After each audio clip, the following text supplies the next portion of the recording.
ओं नमो भगवते वासुदेवाय। ओं नमो भगवते वासुदेवाय। ओं नमो भगवते वासुदेवाय।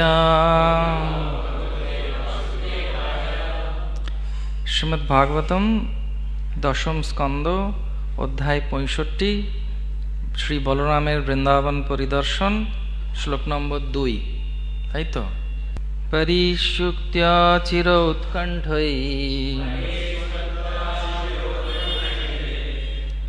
गोपै गोपर्भिरेव च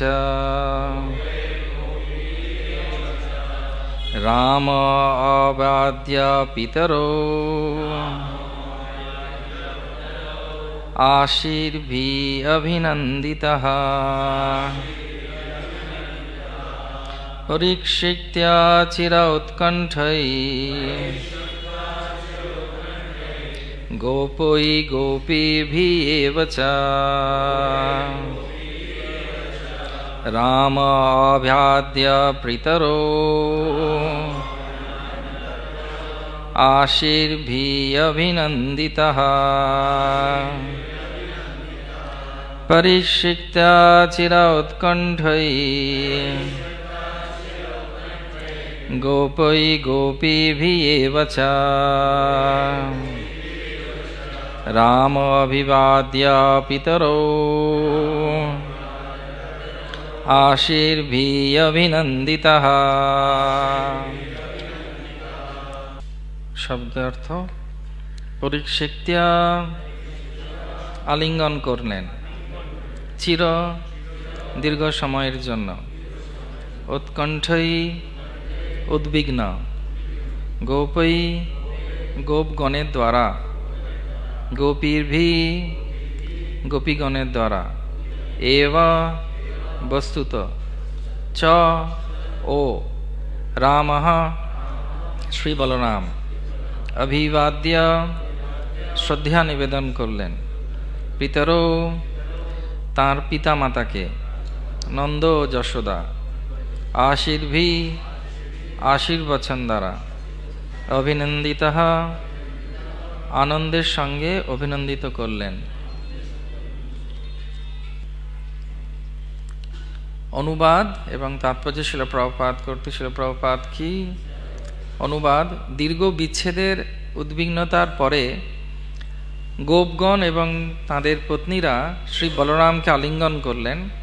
अतःपर श्री भगवान तार पितामाता के श्रद्धा निवेदन करलेन एवं तारा आनंदित हये आशीर्वचन द्वारा अभिनंदित करलेन। तात्पर्य এই অবস্থার পরিপ্রেক্ষিতে শ্রীল বিশ্বনাথ চক্রবর্তী ঠাকুর নিম্নোক্ত শ্লোকটি উপস্থাপন করেছেন। নিত্যানন্দ স্বরূপ হোপি প্রেম তপ্ত ব্রজ সকাম যজো কৃষ্ণ মিপত্যা যৎসাক রাম মুহুষ্ণতমঃ। আমরা বারংবার শ্রী বলরামের বন্দনা করি, যদিও তিনি নিত্যানন্দ নিত্য আনন্দের আদিপুরুষ, তবু তিনি ব্রজবাসীদের জন্য তার প্রেমের মাধ্যমে ব্যথা অনুভব করেন এবং তাই তিনি শ্রীকৃষ্ণকে ছেড়ে যাওয়ার ব্যথা নিয়েই ব্রজবাসীদের দর্শন করার জন্য চলে গেলেন। ওম অজ্ঞানতিমিরান্ধস্য জ্ঞানাঞ্জনশলাকয়া চক্ষুরুন্মিলিतं येन তস্मै শ্রীগুরবে নমঃ।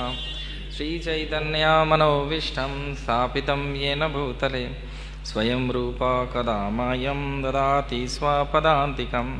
वन्देऽहं श्रीगुरु श्रीयुतापदकमलं श्रीगुरुं वैष्णवांश्च श्रीरूपं साग्रजातं सहगणा रघुनाथान्वितं त्वं सजीवं साद्वैतं सावधूतं परिजनसहितं कृष्ण चैतन्यदेवं श्रीराधा कृष्णपादां सहगणा ललिता श्रीविशाखान्वितांश्च।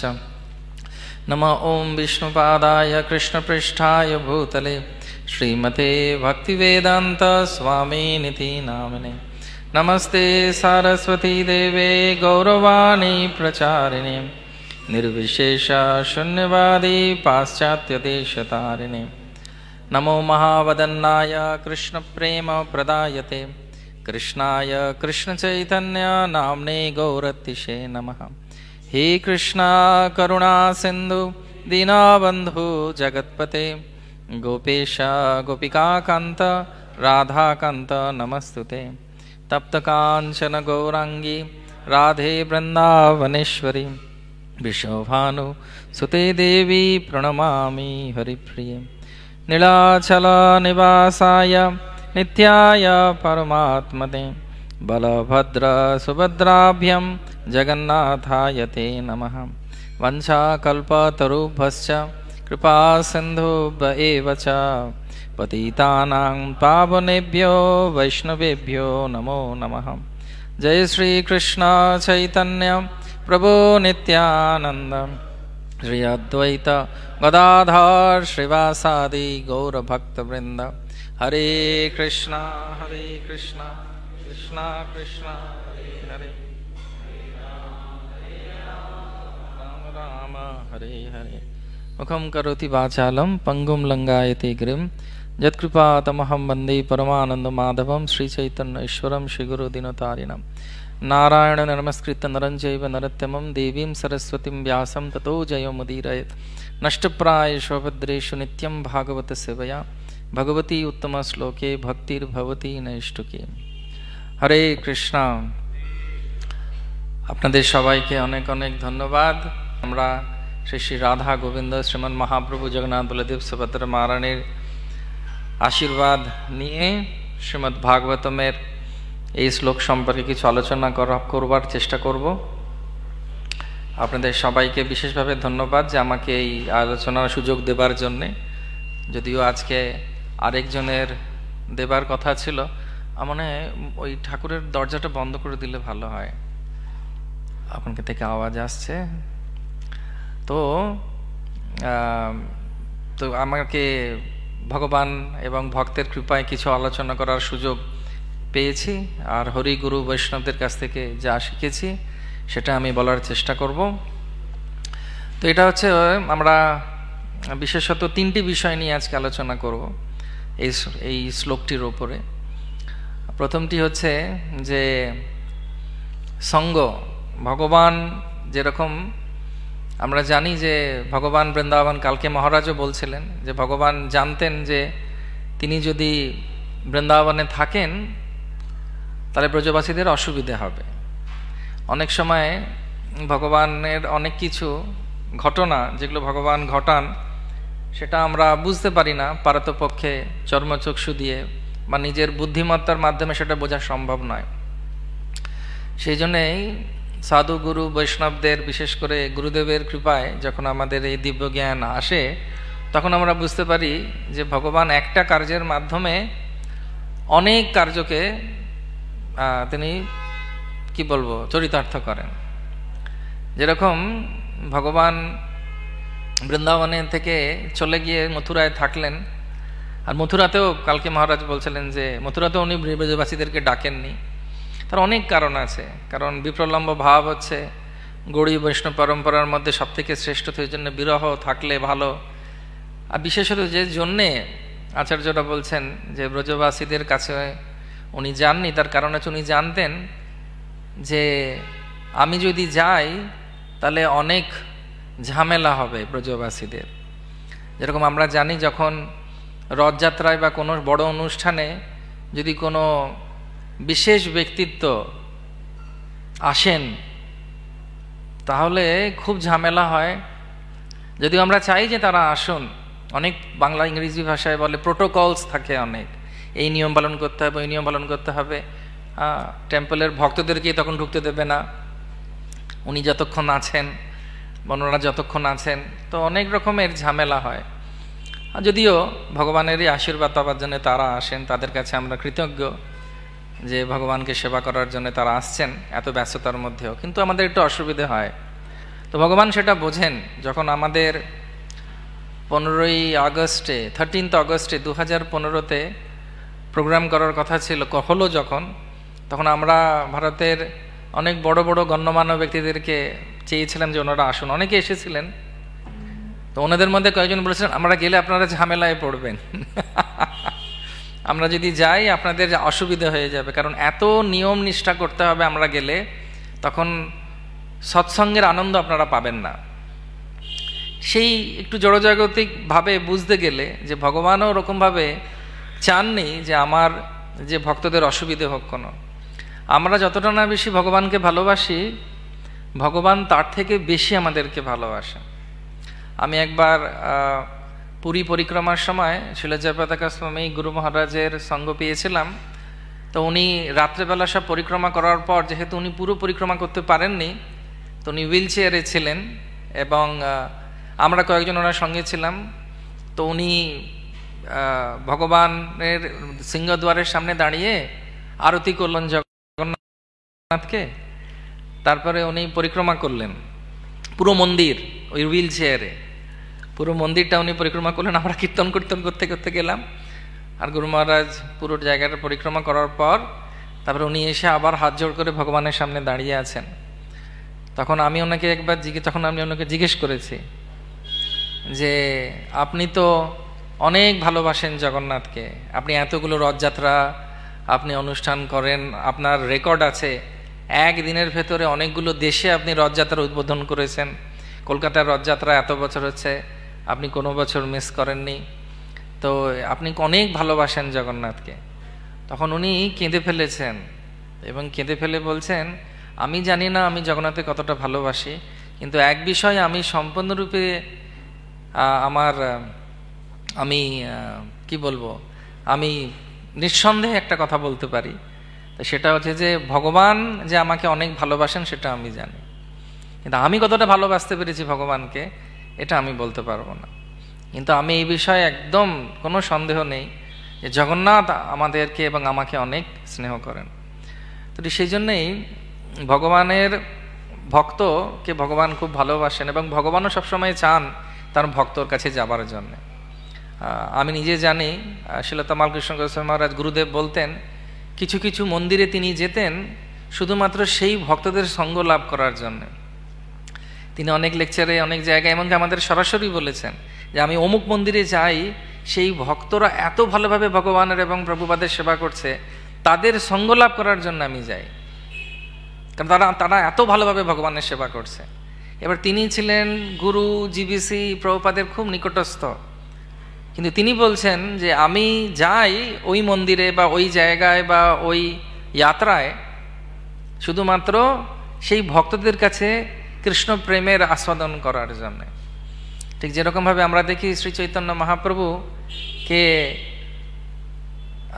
সার্বভৌম ভট্টাচার্য বলছেন, তুমি যখন গোদাবরী তটে যাচ্ছ তুমি রামানন্দ রায়ের সঙ্গে সঙ্গ লাভ করবে, এবং মহাপ্রভু তার জন্য অপেক্ষা করেছিলেন এবং মহাপ্রভু তাদের সঙ্গে সঙ্গ নিয়ে একে অপরকে দেখে এত তিনি ভাবাবিষ্ট হয়ে গেছেন ভক্ত এবং ভগবানের মিলনে, যে ভগবান সম্পূর্ণরূপে অনেক দিন থেকে গিয়েছিলেন। ঠিক সেরকমভাবে আমরা দেখি যখন কুরুক্ষেত্রের যুদ্ধ হয়ে গেছে, তো কুরুক্ষেত্রের যুদ্ধ হয়ে যাবার পর কৃষ্ণর ফিরে যাবার কথা, কিন্তু যুধিষ্ঠির মহারাজ কৃষ্ণকে বলছেন তুমি এখন যেও না, আর কিছুদিন থেকে যাও। এই করে করে অনেক মাস চলে গেছে, আর কৃষ্ণ পাণ্ডবদেরকে নিয়ে আছেন, পাণ্ডবরাও কৃষ্ণকে নিয়ে আছেন, সবাই খুব খুশি আছেন। তো সেরকমই এই সাধু সঙ্গ বা ভগবানের সঙ্গ লাভ করা, এই যে আশা ভগবান করেন, ভগবানও সবসময় চান যে আমি সবসময় আমার ভক্তের সঙ্গে থাকি। বিঠ্ঠলদেব তিনি উপস্থিত হয়েছিলেন একজন ভক্তের কাছে। বিঠ্ঠা মানে হচ্ছে ইট, যে ইটের উপর উনি দাঁড়িয়ে গেছিলেন, তার কারণ তার ভক্তর সঙ্গে থাকার জন্য। তো সেরকমভাবেই আমরা দেখি যে বলরামজির হৃদয়টা হচ্ছে করুণায় ভরা, উনি হচ্ছে নিত্যানন্দ প্রভু। তো তিনি শুধুমাত্র সঙ্গ লাভ করার জন্যে, এবং কৃষ্ণ থেকে বিরহের মধ্যে রয়েছে ব্রজবাসীরা, তো সেই জন্য সেটিকে সম্মান দেবার জন্য উনি গেলেন। সেটি হচ্ছে প্রথম আলোচনার বিষয়। দ্বিতীয় আলোচনার বিষয় হচ্ছে যদি খুব ভালো ভগবত ভক্তি করে, তো সে যেখানেই করুক না কেন কৃষ্ণ ওখানে পৌঁছে যান বা তার ভক্তকে পাঠিয়ে দেন। বোঝা যাচ্ছে কি? তো রূপ গোস্বামী পাদ বলছেন ভক্তি রসামৃত সিন্ধুতে যে ভক্তির যে 5টা গুণ আছে তার মধ্যে একটা গুণ হচ্ছে যে কৃষ্ণকে আকর্ষণ করে। যেরকমভাবে প্রভুপাদ উদাহরণ দিচ্ছেন, অনেক জায়গায় অনেকে প্রভুপাদকে প্রশ্ন করতেন যে আমি কি ভগবানকে দেখতে পাবো? তখন প্রভুপাদ বলতেন তুমি এমন কাজ করো যে কৃষ্ণ তোমাকে দেখবেন। তার উদাহরণ দিতে গিয়ে প্রভুপাদ বলতেন যে যখন একজন মানে কোনো পাঠশালায় একটি ছেলে খুব ভালো পাঠ করছে, তখন তার শিক্ষক তাকে ডেকে বলেন তুমি আজকে এই অঙ্কটা শিখিয়ে দাও, বা তুমি এই ব্যাখ্যাটা তুমি আজকে করে দাও। ঠিক সেরকমভাবেই আমরা যদি খুব ভালোভাবে ভগবত ভক্তি করি, অন্নাবিলাসিতং শূন্যং জ্ঞান কর্মাদি অনাবৃতম অনুকূল্যেন কৃষ্ণানুশীলনম ভক্তির উত্তমা, যদি আমাদের সব রকম উপাধি থেকে আমরা বেরিয়ে আসতে পারি, সর্বোপাধির বিনির্মুক্তম তৎপরত্বের নির্মলম ঋষিকেন ঋষিকেশ সেবনম ভক্তির উচ্চতে। তো এইরকম যদি ভাব হয়, আমরা এই শ্লোকগুলো বলি, এই শ্লোকগুলো মুখস্থ করি, যখন কেউ শ্লোকগুলো বলে তখন আমরাও বলি, আমাদেরও মুখ নড়ে, তাই না? কিন্তু এই শ্লোকগুলোকে হৃদয়ঙ্গম করাটা হচ্ছে আমাদের জীবনের প্রকৃত উদ্দেশ্য। তাহলে কৃষ্ণ আমাদের কাছে চলে আসবেন। আমরা কৃষ্ণের কাছে যাই না যাই, কৃষ্ণ আমাদের কাছে চলে আসবেন, বলরাম এভাবে চলে আসবেন। বৃন্দাবনের ব্রজবাসীদের একটা বড় গুণ ছিল, কৃষ্ণ ছাড়া ওরা অন্য কিছু চিন্তা করতো না। স্মর্তব্য সততম বিষ্ণু বিস্মর্তব্য না কদানুচিত। সর্ব অবস্থায় তারা সবসময় কৃষ্ণের কথাই চিন্তা করতেন। আমাদের অনেক সুযোগ আছে, কিন্তু সেই সুযোগটার সদ্ব্যবহার করছি কিনা সেটা আমাদের বিষয়। তো সেরকম এইরকম যদি কোনো ভক্তির মধ্যে বা ভক্তরা যদি আমরা হতে পারি, তাহলে কত আনন্দ হবে। যেরকম শ্রীমদ্ ভাগবতমের 7ম অধ্যায়ের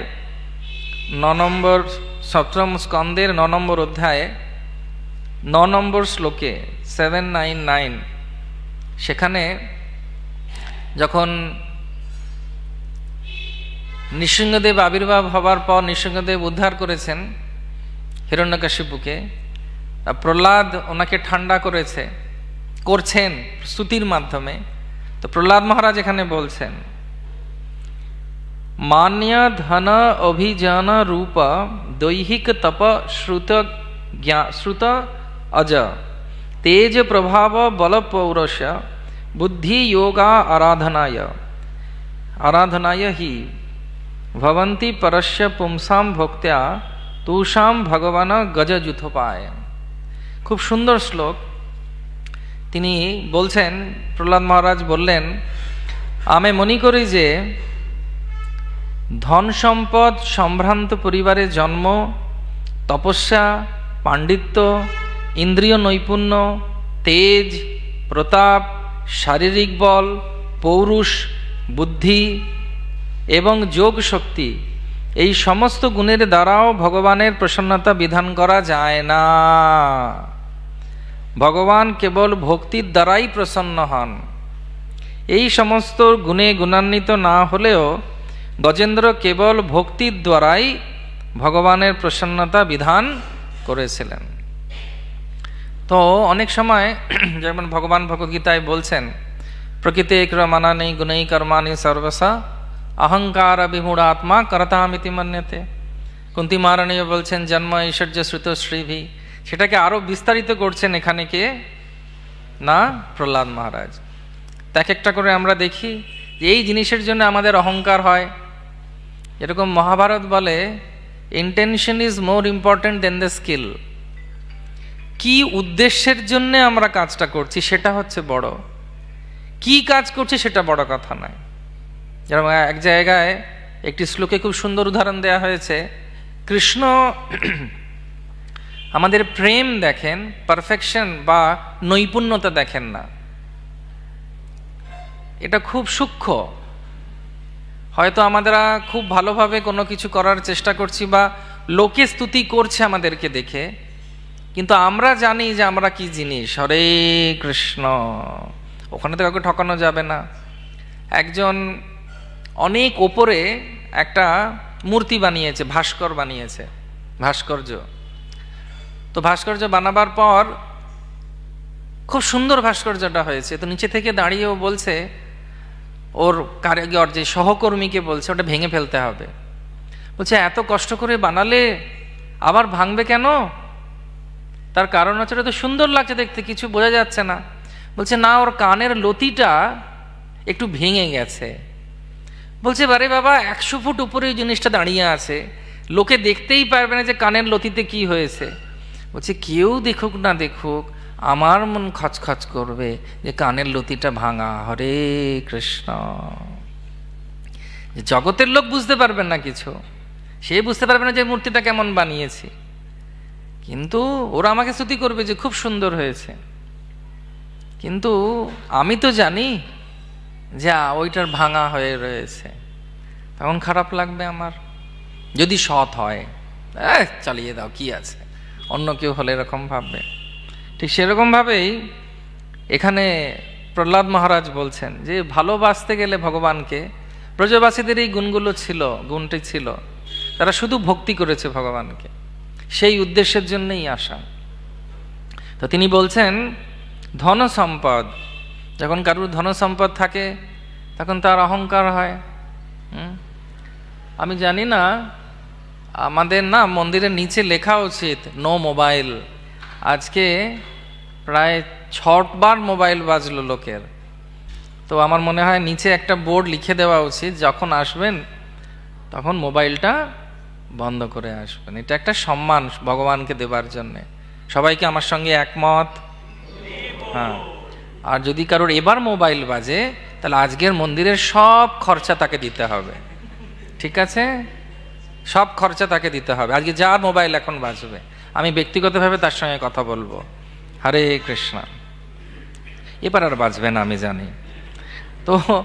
তো ভগবান বলছেন, প্রহ্লাদ মহারাজ বলছেন, তো প্রহ্লাদ মহারাজ বলছেন যে ধন ঐশ্বর্য, যাদের ঐশ্বর্য থাকে, দেখবেন প্রভুপাদ এক জায়গায় লিখছেন অনেক ধনীর বাড়িতে আপনি ঢুকতে পারবেন না। এখানে অনেক বাড়ি আছে, আর বিদেশে কিছু কিছু বাড়ি আছে, সেখানে লেখা থাকে ট্রেসপাসার্স আর প্রসিকিউটেড, মেরে ফেলবে। আমার প্রপার্টিতে ঢুকলে মেরে ফেল, কারোর বাড়িতে গেলেন ঢুম, মরে গেল। চিন্তা করুন তো কি বিপজ্জনক।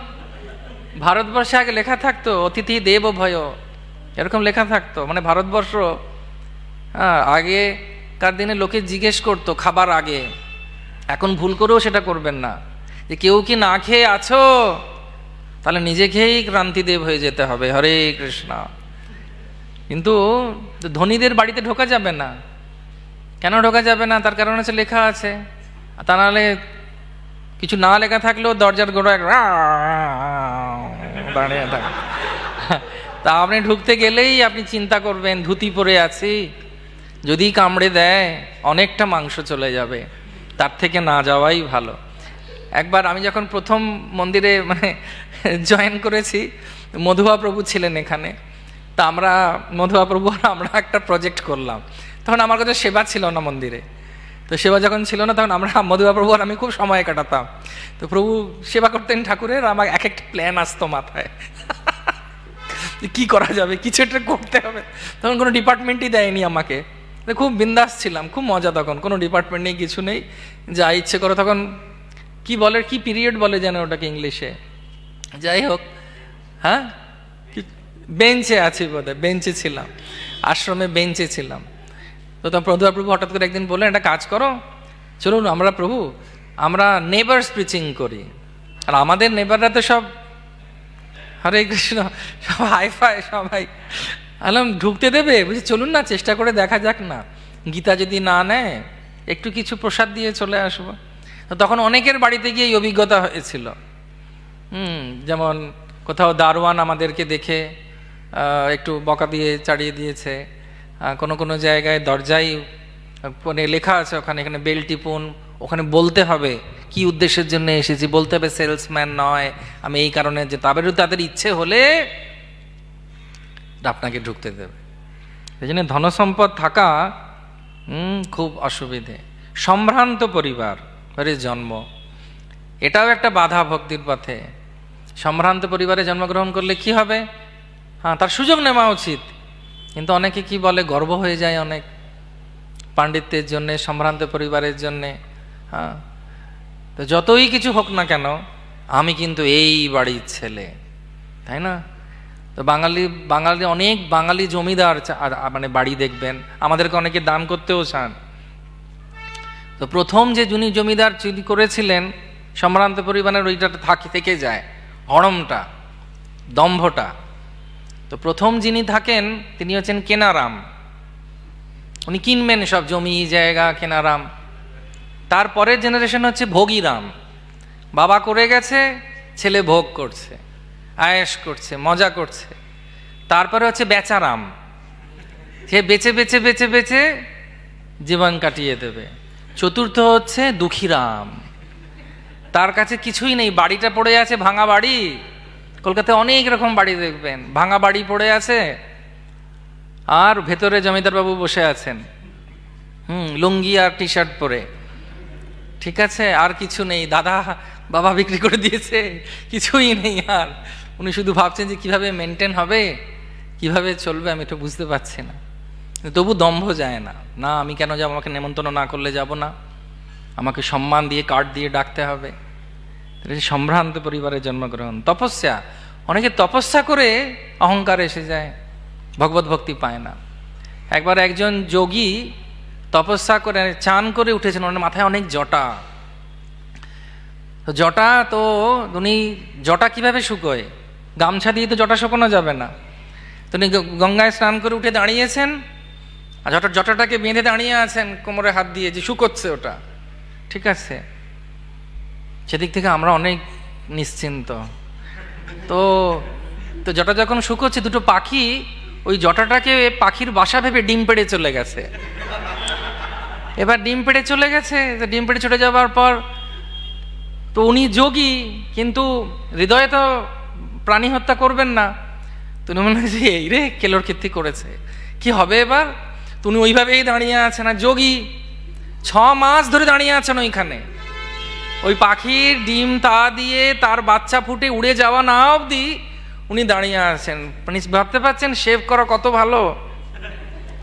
তো উনি দাঁড়িয়ে আছেন। তো যখন পাখিটা উড়ে চলে গেছে 6 মাস পর, উনি খাননি, শুধু বায়ু খেয়ে আছেন, আর বৃষ্টিতে ভিজেছেন, রোদে পুড়েছেন, শক্তি আছে, তপস্যা। তোমার হৃদয়ে অহংকার এসে গেছে।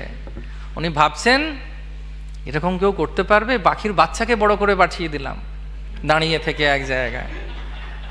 তখন দৈববাণী হয়েছে, তিনি রামের সময় এসেছিলেন, তিনি দৈববাণী হয়েছে যে তুমি এত অহংকার করো না, তোমার তপস্যার, তুমি এই মুহূর্তে যাও জনক মহারাজের কাছে, তিনি একজন মহাজন, তার কৃপায় তোমার মঙ্গল হবে। তখন তিনি ওখানে যান, এটা পুরাণে আছে। পাণ্ডিত্যের কথা তো সবাই জানেন, যে পাণ্ডিত্য হলেও আমাদের অনেক সময় অহংকার আসে। ইন্দ্র নৈপুণ্য মানে হচ্ছে যে ইন্দ্রিয়গুলোকে দিয়ে খুব ভালোভাবে আমি ভোগ করতে পারি। আমি যেভাবে গানটাকে উপলব্ধি করতে পারি ওরকমভাবে কেউ করতে পারে না। আমি যেভাবে জিনিসটাকে বলে বুঝিয়ে দিতে পারবো যে এটা ভুল হয়েছে, ওটা ভুল হয়েছে। অনেকে ভাবে যে আমার ইন্দ্রিয়গুলো এত পটু, আমি সব ব্যাপারে পারদর্শী, সব ব্যাপারে মতামত দেওয়া আমি পারবো দিতে। গান গাইছ, এটা তাল নয়, এটা বেতাল। এটা রান্না করেছো, কি রান্না করেছো, নুনটা তো একদম ঠিক ছিল না, সাজিয়েছো ঠাকুরকে, এই রঙের সঙ্গে ওটা যাবে না, আমাকে এসে জিজ্ঞেস করতে পারো। তো এইটা হচ্ছে এরকম অনেকের ভাব থাকে, এবং তার জন্যও কি হয় যে পায় না, সেটা পায় না, অহংকার চলে আসে। ইন্দ্র নৈপুণ্য, তেজ, অনেকে থাকে না খুব তেজ আছে, সামনে যাওয়া যায় না, বাবা সামনে গেলেই উড়িয়ে দেবে বা জ্বলে যাব। ভাগ্যিস চশমা পরেন, চশমা না থাকলে মাঝখানে আমরাই উড়ে যেতাম হয়তো। তার অনেক এরকম তেজ থাকে, ব্রহ্ম তেজ, তপস্যার তেজ, এরকম তেজ থাকে। তার জন্যও কিন্তু তার হৃদয়ে ভগবান এর দ্বারাও আকর্ষিত হন না, কারোর তেজ থাকলেও। প্রতাপ থাকে না, খুব ভালো বুক ডিস্ট্রিবিউটার, একবার বইটা যদি যার হাতে দিয়েছে সে নেবেই নেবে, এই রকম প্রতাপ আমার, এরকম থাকে। কিন্তু ভগবান, আমি দেখেছি অনেক জায়গায় যে এরকম প্রতাপশালী খুব ভাল লাগে দেখে। এখানে বলছে যদি প্রতাপটা কৃষ্ণের সেবায় না লাগে বা হৃদয় যদি নরম না হয়, কৃষ্ণ এর দ্বারা প্রভাবিত হন না। অনেক প্রতাপী, কিন্তু কৃষ্ণ সব থেকে বেশি প্রতাপী, কিন্তু কৃষ্ণ এত বড় প্রতাপী হলেও কৃষ্ণের দুটো গুণের জন্য কৃষ্ণ ফেমাস, সরলতা, আর যেহেতু তিনি সরল তার কাছে সবাই যেতে পারে, অ্যাপ্রোচেবল। শারীরিক বল, পৌরুষ, বুদ্ধি, যোগ শক্তি, এই দিয়েও কিন্তু ভগবানকে সন্তুষ্ট করা যায় না। যেমন বাবা অনেকে ভাবে যে আমি খুব তপস্যা করছি এবং এই তপস্যার মাধ্যমে আমি কৃষ্ণকে পেয়ে যাব। কিন্তু দুগ্ধভোজী একজন ব্রহ্মচারী ছিল চৈতন্য মহাপ্রভুর লীলায়, তো সেও ভেবেছিল যে মহাপ্রভুকে ওইভাবে পাওয়া যাবে। কিন্তু যদি প্রেম না থাকে, আর যদি আমাদের হৃদয় পরিবর্তন না হয়, এই সব কিছুর মাধ্যমে, এই সব কিছু থাকা কোনো অসুবিধে নেই, থাকতে পারে, বা এক একটা জিনিস আমার কাছে থাকতে পারে, তার মাধ্যমে কৃষ্ণকে সন্তুষ্ট করতে হবে সরলভাবে থেকে। ভগবান একমাত্র পছন্দ করেন ভক্তি। দক্ষিণ ভারতে একজন খুব বড় সাধক ছিলেন, তিনি শ্রীমদ্ ভাগবতমের প্রত্যেকটি অধ্যায়কে গান রূপে প্রতিদিন রচনা করতেন এবং ব্যাকরণে পারদর্শী ছিলেন। প্রতিদিন রাত্রেবেলা কৃষ্ণ ওনার স্বপ্নে আসতেন, এসে ওনার ব্যাকরণগুলো কোথায় কোথায় বিভক্তি, ভক্তি, ভক্তি, যুক্তি, ক্রিয়া ভুল হয়েছে ওটা বলে দিতেন। তা একদিন ওনার কাছে একদিন সাধারণ ভক্ত এসেছে, সে একটা কবিতা লিখে এনেছে। তো সে যখন কবিতা লিখে এনেছে, সে বলেছে তোমার কবিতা দেখার আমার সময় নেই, আমাকে অনেক কাজ আছে। সেই রাত থেকে কৃষ্ণ ওনার স্বপ্নে আসা বন্ধ করে দিলেন। তো অনেক মাস পরে উনি অনেক ক্রন্দন করলেন রঙ্গনাথের কাছে, আমার কি ভুল হয়েছে, কি ভুল হয়েছে আমার। তখন একদিন কৃষ্ণ কৃপা করে ওনাকে বললেন, তোমার বিভক্তির থেকে ওর ভক্তিটা আমার কাছে অনেক প্রিয়, এত অহংকার তোমার কিসের। ঠিক সেরকম ভাবেই আমরা দেখি যে বলরামজির একমাত্র উদ্দেশ্য ছিল এই সমস্ত ভক্তদেরকে আনন্দ দান করা, যাদের হৃদয়ে একমাত্র উদ্দেশ্য হচ্ছে কৃষ্ণ কিভাবে সন্তুষ্ট করো। আমরাও মন্দিরে এসেছি, প্রভুপাদের কাছে এসেছি, আমাদের একমাত্র উদ্দেশ্য হওয়া উচিত কিভাবে কৃষ্ণকে সন্তুষ্ট করব, আমাদের আর কোনো উদ্দেশ্য থাকা উচিত নয়। তৃতীয় জিনিস যেটা সঙ্গ, শুদ্ধ ভক্তি, এবং তৃতীয় যে জিনিসটা যার জন্যে আমরা আজকে এই আলোচনার মধ্যে করেছি, সেটা হচ্ছে যে ভগবান বলরামজি এসেছিলেন উৎসাহ দেবার জন্যে, সান্ত্বনা দেবার জন্যে, তাই না? যে চিন্তা করো না, কৃষ্ণ আসছে। তো ঠিক সেরকম ভাবেই, এবং তিনি বলছেন যে আমি এসেছি, এবং কৃষ্ণ আর বলরামের মধ্যে কিন্তু সেরকম কোনো পার্থক্য নেই রং ছাড়া। প্রভুপাদ বলছেন এবং শাস্ত্রেও বলছেন, ইনি হচ্ছেন কালো আর উনি হচ্ছেন ফর্সা, উনি হচ্ছেন চাঁদের মতো রং আর ইনি হচ্ছেন কি বলে তমাল বৃক্ষের মতো বা মেঘের মতো, ওনার মতো ওনাকে দেখতে। এই দুটো শুধু পার্থক্য, এছাড়া আর কিছু নেই। তো বলরামজি এসেছেন, বলরামজি কেন এসেছেন? বলরামজি উৎসাহ দেবার জন্য এসেছেন, বলরামজি সঙ্গ নেবার জন্য এসেছেন, সঙ্গ দেবার জন্য এসেছেন। তো সেজন্য আমাদেরকেও বোঝা উচিত যে আমরাও যেরকমভাবে ভগবত ভক্তিতে এগিয়ে যাবার সুযোগ পাই, আমরাও যখন কারুর জীবনে আসি তাকে সঙ্গ দেবার জন্যে বা কারোর কাছ থেকে সঙ্গ নেবার জন্যই তো আমরা আসি। এটা যেন সম্পূর্ণরূপে আনন্দময় হয়, যেরকম সবাই আনন্দে আশীর্বাদ দিচ্ছেন, আনন্দ পাচ্ছেন। তা আমরা যখনই কারোর সঙ্গে মিলি, কোনো ভক্তর সঙ্গে, তাকে উৎসাহ দেওয়া উচিত কৃষ্ণকে ভালোবাসার জন্যে, সেই রকম কথাই বলা উচিত। অনুদ্বেগম করম বাক্যম সত্যম প্রিয়ম হিতম চ যৎ স অভ্যাস যোগেনা বাগময়ম তপ উচ্যতে। আমরা যখন একে অপরের সঙ্গে দেখা করি কি কথা বলি? অনেকদিন পর দেখা হলো, প্রথমে ভালো আছো, কেমন আছো, ব্যাস, তারপর শুরু হয়ে গেল লক্ষ্মীর পাঁচালী, হরে কৃষ্ণ, এই অসুবিধে, ওই অসুবিধে, এই ম্যানেজমেন্ট, ওই প্রবলেম, এই প্রবলেম, এইটা ওটা ওটা। তাহলে উৎসাহ কে পাবে? কিভাবে চলবে? সেই যেরকম ভাবে আমরাও যখন প্রত্যেকেরই জীবনে, যেমন শ্রী তমাল কৃষ্ণ মহারাজ গুরুদেব বলতেন, don't bring bad news to me, আমার কাছে খারাপ খবর আনবে না। কিন্তু আমরা সবসময় কি নিয়ে যাই? ঝামেলাই নিয়ে যাই। কিন্তু ওরকম হওয়া উচিত নয়। আমরা যেরকম, আমাদের কাছে কেউ যদি এসে উৎসাহ দেয় কৃষ্ণকে ভালোবাসার, মনে করিয়ে দেয় যে আমরা কেন ভগবানের কাছে এসেছি, প্রভুপাদের কাছে এসেছি, কত ভালো লাগে না আমাদের? ঠিক সেরকমভাবে আমরাও যখন কারোর সঙ্গে দেখা করছি, সেটা আমাদের জুনিয়র হোক ইকুয়াল হোক আর বড় হোক, তাদের সঙ্গে কীরকম কথা বলা উচিত যাতে তারা আরও বেশি কৃষ্ণকে ভালোবাসতে পারে। এছাড়া অন্য কোনো কথা বলা উচিত নয়। যোগ্যতা অনুযায়ী আমাদের বোঝা উচিত যে কার কাছ থেকে সঙ্গ নেব আর কার কাছ থেকে কাকে সঙ্গ দেব। এবং যে কেউ হোক না কেন, হয়তো কেউ, আমরা কোনো ডিপার্টমেন্টে রয়েছি বা কোনো সেবা করছি যেখানে অনেক ছোটদের সঙ্গে কাজ করতে হচ্ছে, তাদেরকে উৎসাহ দিতে হবে, তাদেরকে ভালো কথা বলতে হবে। আর যখন আমরা বড়দের কাছে যাচ্ছি, ওনাদের সঙ্গে, ওনার কাছ থেকে আশীর্বাদ নিয়ে আমাদেরকে কৃষ্ণ ভক্তিতে যে জিনিসগুলো প্রয়োজন সেই কাজগুলোতে আমাদের করতে হবে। তো এইভাবে যখন আমরা এই উদ্দেশ্যের জন্য আমরা একে অপরের সঙ্গ করব। আমি অনেক সময় দেখি বা উপলব্ধি করি যে কোনো কোনো আলোচনা যেই একসঙ্গে কেউ হয়, অনেক সময় আমি ওভারহিয়ার করি। ওভারহিয়ার মানে বোঝেন বাংলায়, যে অনেকে আলোচনা করছে মন্দিরে বসে, শুনতে পাওয়া যায় কি আলোচনা হচ্ছে। সেই আলোচনাগুলো দেখি কৃষ্ণকেন্দ্রিক আলোচনা নয়। তো কৃষ্ণ ভাবনামৃতর মধ্যেও কৃষ্ণ চেতনায় থাকতে হবে। তা আমরা এসে গেছি মন্দিরে, তাহলেই উদ্ধার হবেই কোনো গ্যারেন্টি নেই। যেমন ধৃতরাষ্ট্রের কাছে কৃষ্ণ গেছিলেন, বিদুর হচ্ছে ওনার ভাই, কিছু হলো, লাস্টে হলো। দুর্যোধনের কথা চিন্তা করো। সেরকমভাবে আমাদের উপরেও কিন্তু এরকম বলরামজি আমাদের কাছেও এসেছেন গুরু রূপে। আমরা দীক্ষা পেয়েছি বা দীক্ষা পাচ্ছি বা পাবো, সেই বলরামজি আমাদের কাছে এসেছেন, আমাদের কাছে আছেন গুরুতত্ত্ব, বলরাম তত্ত্ব। কিন্তু আমাদের উপর ওটা নির্ভর করবে যে আমরা কিভাবে সেটাকে কাজে লাগাই। তা আমাদের কাছে দুজন চরিত্র আছে, এক হচ্ছে অর্জুন আর এক হচ্ছে দুর্যোধন। দুর্যোধনকে সবাই বোঝাবার চেষ্টা করলো, কিছুতেই বুঝলো না। তার কারণ হচ্ছে সবসময় বলছে না, আমি কারোর কথা শুনবো না। তা আমাদের জীবনে এরকম কিছু বলরামজির আসার প্রয়োজনীয়তা আছে। আমাদের জীবনে অন্তত 2-3 জন এরকম ভক্ত থাকা উচিত যে যার কথা শুনে চলা উচিত। এবং এরকম ভক্ত আমাদের জীবনে নিশ্চয়ই থাকবে।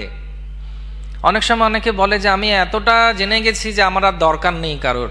যে এরকম ভাবে বা যে এরকম বোঝে যে সবাই ভুল আমি ঠিক, তাহলে সে সব থেকে বিপজ্জনক জায়গায় রয়েছে। আশ্রয় লইয়া ভজে কৃষ্ণ তারে নাহি ত্যাজে। সেই জন্য বলরামকে কৃষ্ণ পাঠিয়েছিলেন। অনেক সময় এরকম হয়, এই দেখে নিয়েছি অনেক কিছু, সব দেখা হয়ে গেছে আমার, এর ভেতরে কি। অনেকে বলে ব্রাহ্মণ দীক্ষা হয়ে হরিনাম হয়ে গেল, এরপর কি প্রভু? আচ্ছা ভক্তিশাস্ত্রী হয়ে গেল, এরপর কি প্রভু? আর ব্রাহ্মণ দীক্ষা হয়ে গেল কি না, এরপর তো সন্ন্যাসটা তোমার মনে হয় না। না না, ওটার জন্য কি আছে, ভক্তি বই বা তারপর তারপর তারপর তারপর কি? আরে তারপর আর কিছু নেই। ওই প্রথম দিন যা ছিল এখনো তাই আছে, ভক্তি।